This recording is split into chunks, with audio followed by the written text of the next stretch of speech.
after he had threatened to kill me, I grabbed a gun and I ran upstairs and kicked the door in. And he was laying in bed with the shotgun pointed at the door and shot at me and missed my head by about 6 inches. Willie D Live. What do we have here, man? A little Willie D Live, man. My homie Willie D. I actually been on this show before with Tech Nine years ago when Willie D was first starting his podcast off. He says, Willie D asked, January 6th rioter, why are white men in America so angry? Okay. I ain't know nothing about that, but let's find out why he thinks they're angry, man. I'm Krizz Kaliko, man, the only rapper, singer, songwriter, producer, reacting to videos on YouTube. We got hot topics. We got funny people, too. This is Krizz Kaliko Reacts. Come on. I am the king of the world.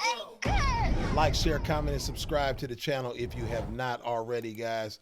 And we'll talk about some interesting things. It says, Willie D's asking this, y'all. I'm not asking this. Willie D's asking, why are white men in America so angry, is what he says. So it just was a lot of sowing discord. So, I mean, I would say if you are unhappy with what your government's doing, exercise your voice. I would say, because this is stuff that I wasn't aware of. Call your congressman, write letters.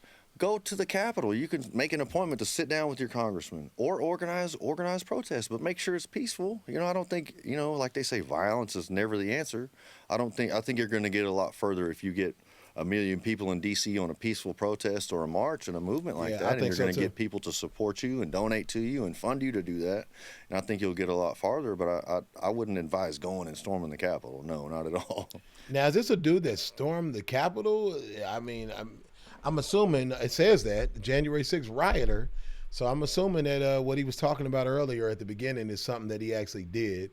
And yeah, who would know better than somebody that actually stormed the Capitol? So I read somewhere where you said, you allegedly said that you had murder on your mind or murder in your heart at the time when you went down there and you was. I have heard that, but I don't know where that came from. That was some kind of court document or something like that. I don't know if the DA said that, but I never said I had murder on my mind. Yeah, but here's what I want to know. Like, I want to know why are white guys so angry? Like, well. So he got to it. He got right to it. All right. This is a serious question, man. I mean, I'd be really wanting to know this because y'all got it made in the United States of America. Like, the play is set up for y'all. I'm gonna be honest. I don't think nobody has it made unless you're rich. The rich have it made in whatever color you are. If you're rich, that's who got it made. Let me see what he says. Even if y'all lose, it's set up for y'all to make a comeback. Y'all, it's like white guys in America, white men in America gets more opportunity than anybody. I think we can all, like, honestly agree to that. Why are y'all so willingly ready to burn this motherfucker down? You know what I'm saying? When y'all got everything, y'all got the deck stacked in y'all favor. Well, why are y'all so angry? I would say, for me personally, like, I don't think I'm that angry, but I will say this, that... well, sitting here talking to you today, you don't seem that angry. Right. But when you he seems like a good had dude. that damn tomahawk, putting that tomahawk to work, that tomahawk axe to work, right. you seem like you could really tear up some shit. Well, my motivation was not preservation, but preserving other people's lives. But I would say that you're preserving other people's lives by going into the Capitol? Let me hear this. Maybe he might have a point. Been a typical white guy's lifestyle. I did 3 years in prison as a juvenile in the state of Texas in the Texas Youth Commission. From the age of 15, I committed aggravated robbery. 16, I was in a car with two guys who shot and killed a person and shot 2 more people. While I was in the car with them, I was convicted under the law of parties and charged with attempted murder. I did 3 years in the Texas Youth Commission in Gainesville State School. I was released at the age of 19. By the age of 20, my mom had married this guy who was violent and beat her and abused her. You can almost always trace it back to childhood. I mean, almost every single time you can chase this back to what was a childhood like? You know what I'm saying? Mom was making bad choices. If mom was making bad choices, it puts you in such a disadvantage point. You know what I'm saying? So. And one night I came home and he threatened to kill me.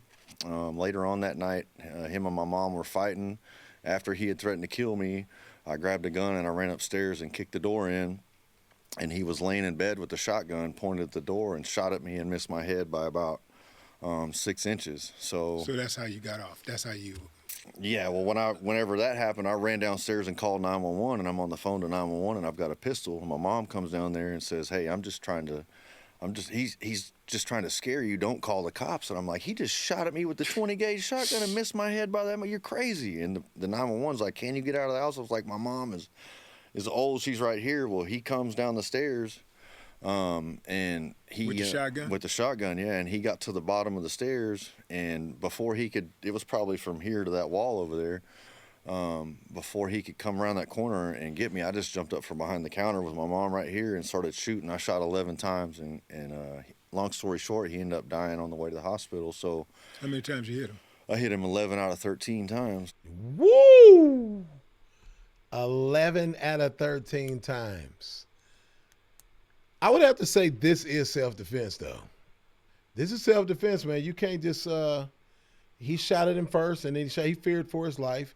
He could have got out of the house maybe, but, you know, his mom's right there. What was he supposed to do? Wow. He lived a pretty serious life. I could see why he would be an insurrectionist. You know what I'm saying? I get it. Well, damn. And with a 9mm, and but I was 20 years old. I was a baby, you know what I mean? In my eyes, I was still I had done 3 years in TYC at that point for participating in a gang-related shooting, just being in the car. Right. And then now here I am, 20 years old, and I've killed my own stepdad, you know? But that was justified, bro. I know. In fact, that was honorable. That's what I think. And I part of me think says so, that. too. The other part of me is like, that was somebody's dad. That was somebody's son. That was somebody's uncivilized mutt. That's right. No, and I agree. But it was something that tormented me as a man. Like, part of me, the street side of me was like, he got what he deserved. Right. The other side of me was like, that was a human life. And so it was. I struggled with that emotionally and spiritually. And after that, I turned real bad to drugs and alcohol because I couldn't cope with reality that I was dealing with. And so that led to like 3 different trips to prison and as an adult in the state of Texas. I can see how that would lead to that, man. That's absolutely crazy. That's a crazy young life by 20 years old to have lived, you know what I'm saying? And so I could see how you would be, and then mix drugs and alcohol with that. Next thing you know, you're kicking down the Capitol door. So I see it. So was I angry, man? I was a wounded little boy who found out he was adopted when he was 13 and had an identity crisis and tried to create this persona, listen to the Ghetto Boys and NWA. And, man, don't blame us, man. And blame UGK, NWA, man. I am a product of my but no, I listened to the music, and I turned to the streets. I ran from my family because I felt like they lied to me and betrayed me. And I created this persona of who I thought Shane Jenkins was, and I thought I was tough and a gangbanger and all these things, and they had a place for me. Yeah, they got a place for people that think they're tough and or that are going to do crazy stuff. I do think he was justified, you know what I'm saying? I do think the Ghetto Boys was living pretty gangster. They was pumping out some gangster music, man. It definitely, Willie D, you my guy, but y'all definitely wasn't choir boys with the music. I'll say that. Neither were we. Me and Tech Nine, we weren't either. You know what I mean? A lot of us guys, they call legacy artists. We have podcasts, and we got a voice now, different voice than we had before. This is a crazy story, man. This is really interesting, though, y'all. You guys tell me what you think about it. I just told you what I think about it all during it, man. Like, share, comment, and subscribe, and I'll holler at y'all on the next one. Cali, baby. See you, bye.